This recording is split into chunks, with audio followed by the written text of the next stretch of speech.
Pemimpin Kosovo dan Bosnia Herzegovina mengatakan bergabung dengan NATO akan membantu menjaga keamanan regional.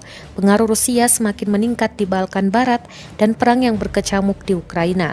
Sejak 24 Februari, kekhawatiran bahwa konflik dapat menyebar telah membara di Balkan Barat.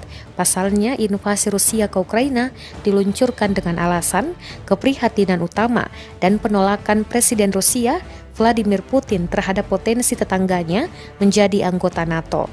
Dugaan gerakan Rusia di Balkan Barat didokumentasikan selama bertahun-tahun, termasuk upaya memfasilitasi kudeta di Montenegro dan Makedonia Utara sebelum mereka menjadi anggota NATO masing-masing pada 2017 dan 2020.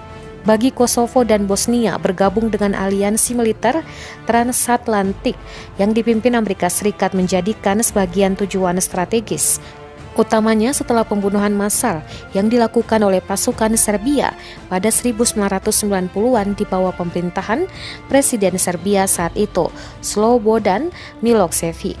Kedua negara ini tetap menjadi anggota non-NATO terakhir di kawasan itu, selain Serbia yang memandang NATO sebagai musuhnya.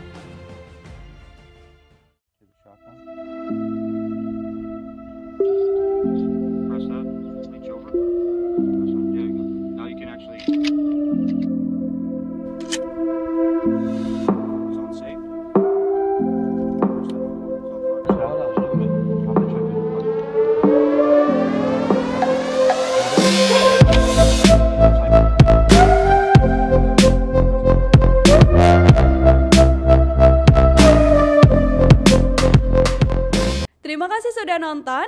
Jangan lupa like, subscribe, dan share ya.